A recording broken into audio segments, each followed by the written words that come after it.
कांग्रेस के विधायक मोहम्मद इलियास ने यह कहा था कि नो हिंसा की सारी नाकामी सरकार की है और नाकामी की वजह से ही नूह शहर में हिंसा हुई थी। सरकार इस मामले में एक तरफ कार्रवाई कर रही है, एक तरफा कार्रवाई कर रही है। बजरंग दल के जिन लोगों पर हथियार और तलवार मिले उनके पास से, उन पर कार्रवाई नहीं की जा रही, ये भी आरोप उन्होंने लगाए हैं। आगे उन्होंने कहा कि मेवातियों को निशाना बनाया जा रहा है। उन्होंने ये भी कहा कि अहिंसा के रास्ते पर चलकर सरकार का डटकर मुकाबला किया जाएगा। मोहम्मद इलियास क्या कहना चाहते थे अपनी ओर से, एक बार सुन लेते हैं। बरामद हुए हैं, उनके खिलाफ आज तक कार्रवाई क्यों? इलाके के लोग तो यहाँ अनगिनत जो है वो 300-400 से लोग गिरफ्तार कर लिए भाई, उनके खिलाफ भी तो कार्य, मैं यही तो मांग कर रहा हूँ आपके जरिए से। और हमारे यहाँ तक हालत में हमारी बहन बेटियां जंगलों में सोई है और बहुत सी जगह आज भी उतना ही डर है। ये मुसलमानों के दिमागों में या मेवाती जो हमारे बच्चे उनके दिमाग में खौफ पैदा कर दिया, डर पैदा कर दिया। वो बेचारे घर छोड़कर मजबूर होकर वो जंगलों में हमारी बहन बेटियां सो रही है। तो ये कहाँ की इंसाफ है? लिहाजा कार्रवाई करो। एक और बड़ी जानकारी, एक और बड़ी खबर हम आपके सामने रख रहे हैं। मोहम्मद इलियास ने कल एक बात कही थी और हमारे संवाददाता कासिम खान वो बात बता रहे थे कि मोहम्मद इलियास कह रहे थे कि हो सकता है विधायक मामन खान पंजाब हरियाणा हाईकोर्ट जाएं। सूत्रों के हवाले से खबर मिल पा रही है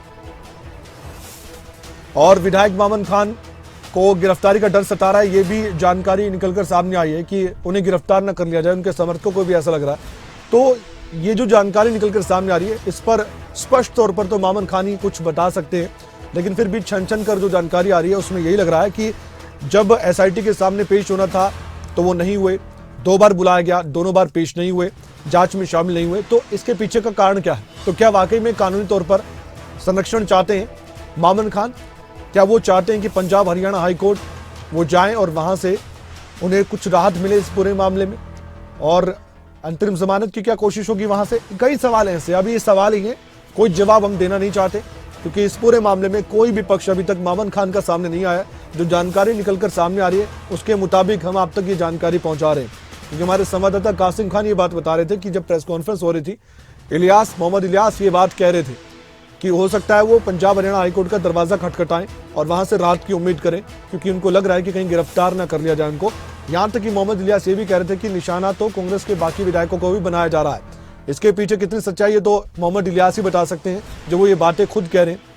तो इस पूरे मामले में या तो मोहम्मद इलियास या फिर मामन खान, इन दोनों में से कोई भी अगर नेता, ये विधायक कुछ भी बोलेंगे तभी कुछ स्पष्ट हो पाएगा कि ऐसा होने जा रहा है या फिर सिर्फ ये अफवाहें हैं, सिर्फ बातें हैं, जो लगातार चर्चा का विषय पहले भी हमने कहा बनी हुई है। इस पूरे मामले को लेकर अलग अलग जानकारियां निकलकर सामने आ रही है, लेकिन विधायक मामन खान पर अब भी निगाह टिकी हुई है कि वो पूछताछ में शामिल कब होंगे कि नहीं होंगे, क्योंकि अभी तक तो शामिल नहीं हुए। इनसे कई पूछने हैं सवाल। इसमें बड़ा सवाल ये भी है कि आप जब नो में हिंसा हो रही थी उस वक्त थे कहाँ, क्योंकि लोकेशन को लेकर बताया जा रहा है कि उनकी लोकेशन वहां थी जहां पर हिंसा हुई है, और उससे पहले भी वहां वो गए थे। तो ये हरियाणा के कैबिनेट मंत्री अनिल विज ने बहुत सी जानकारी दी थी। उन्होंने ये भी कहा था कि ऐसा लग रहा है कि ये सब किया धरा कांग्रेस पार्टी का है। ये हरियाणा के कैबिनेट मंत्री अनिल विज पहले ही कह चुके हैं। अब इतने बड़े गंभीर आरोप हैं और संदिग्ध भूमिका नजर आ रही है, हालांकि सबूत है या कोई बड़ा पुख्ता यहाँ पर गवाह है ये तो हम कुछ नहीं कह सकते। जांच का विषय, जांच चल रही है, इसमें कुछ भी कहना सही नहीं होगा। लेकिन फिर भी इस पूरे मामले में क्या कुछ, मोहम्मद इलियास हमारे साथ जुड़ चुके हैं। मोहम्मद इलियास जी, कल प्रेस कॉन्फ्रेंस आपने की और प्रेस कॉन्फ्रेंस में कई अहम बातें बताई हैं। 2 बार बुलाया गया एसआईटी की ओर से मामन खान जी को, लेकिन वो पेश नहीं हुए उनके सामने। इसके पीछे की वजह आप बताएंगे? ये बात निकलकर सामने आ रही है कि वो पंजाब हरियाणा हाईकोर्ट जा सकते हैं। नहीं, वो तो खुद वो बताएंगे अपनी बात को, क्यों पेश नहीं हुए, क्यों नहीं हुए। भाई उनका मामला है, उनका एसआईटी को कोई नोटिस दिया था शामिल तफ्तीश के लिए? नहीं, कल प्रेस कॉन्फ्रेंस में कासिम खान हमारे कासिम खान हमारे संवाददाता कह रहे थे प्रेस कॉन्फ्रेंस में आपने इस बात का जिक्र किया है कि पंजाब हरियाणा हाईकोर्ट जा सकते हैं मामन खान, उनको लग रहा है कहीं गिरफ्तारी ना हो जाए उनकी। वो तो कोई भी आदमी जिसको सरकार को परेशान करती है, चाहे वो मामन खान हो, चाहे मैं हूँ या आप हो या कोई भी अपने, अगर कोई सरकार से अगर नाइंसाफी अगर कोई होती दिखाई दे तो कोर्ट का सहारा लेता है आदमी। नहीं, आपकी कोई बात हुई उनसे मामन खान से? हमें तो वो जो भी फोन कर रहे हैं तो फोन नहीं उठा रहे हमारा। हमने फोन किया उनको, उनका फोन स्विच ऑफ आ रहा है सर। मोहम्मद इलियास जी, मोहम्मद इलियास जी, मेरी आवाज आप तक पहुंच पा रही है? दोबारा कोशिश करने की, दोबारा प्रयास कर रहे हैं हम मोहम्मद इलियास से बातचीत करने की, क्योंकि ये पूरा मामला सुर्खियों में लगातार बना हुआ है। मोहम्मद इलियास कह रहे थे कि कोई भी अगर ऐसा लगता है, कोई सरकार ऐसी कोशिश करती है तो कोर्ट का दरवाजा खटखटाता है। हालांकि उन्होंने स्पष्ट अभी भी नहीं किया, लेकिन कल प्रेस कॉन्फ्रेंस में इस तरह की बात हुई थी। विधायक मामन खान क्या वाकई में पंजाब हरियाणा हाईकोर्ट जाने वाले हैं, ये सूत्र बताते हैं। लेकिन फिर भी देखने वाली बात है कि इस पूरे मामले में खुद अगर विधायक मामन खान से बातचीत होती है, वो क्या कहते हैं। और एक बार फिर से जुड़ने का प्रयास करते हैं मोहम्मद इलियास से हम। एक बार फिर से विधायक मोहम्मद इलियास हमारे साथ फोन लाइन पर जुड़ चुके हैं। मोहम्मद इलियास जी, आपकी बात अधूरी रह गई थी सर, पूरी कर सकते हैं बात। मेरा सवाल यह था कि क्या पंजाब हरियाणा हाईकोर्ट जा सकते हैं मामन खान? आप उनके साथी हैं, आप उनके साथ बातचीत भी करते हैं, कुछ जानकर जी। तो मेरी कोई बात नहीं हुई। मैं तो अपने तौर पर ये कह सकता हूँ, अगर किसको सरकार से अगर इंसाफ की उम्मीद नहीं, वो कोई भी आदमी कोर्ट का इशारा देता है तो जाएंगे भी जाएंगे, तो उनकी अपनी बात जी। लेकिन जी मोहम्मद इलियास जी, कोई जांच चल रही है, उसमें जांच में शामिल होने में दिक्कत परेशानी क्यों आ रही है, आपको क्या लगता है? नहीं, मुझे क्या परेशानी, मुझे तो कोई परेशानी नहीं, क्या लगता है मामन खान को जांच में शामिल तो होना चाहिए ना? तो छोटे भाई, मैं कब बनाता हूँ इस बात से?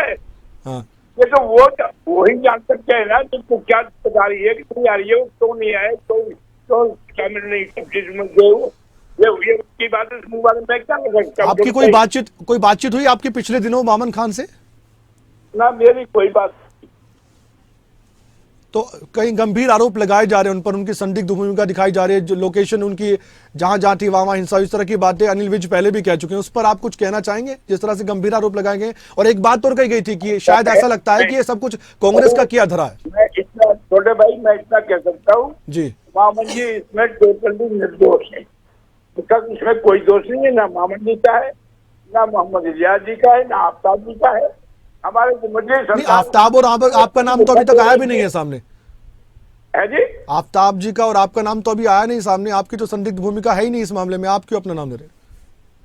अरे आपको पता नहीं, तो कई दफा सरकार की जो है कोई बहुत सारा की ये कह इन दो का भी हाथ हो सकता है, तो हम तो कहेंगे। मोहम्मद इलियास जी, चलो मैं आपकी बात करता हूँ, मामन खान जी की बात नहीं करता हूँ। आपको भी कोई डर लग रहा है क्या इस सरकार से?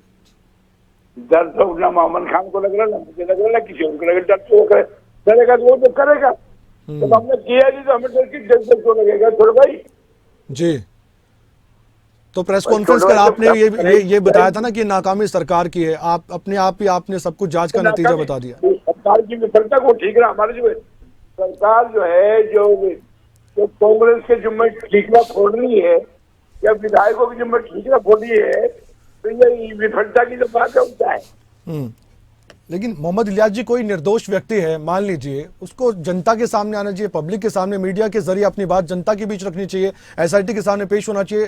क्यों ऐसा कर रहे हैं वो, क्यों बच रहे हैं इन चीजों से?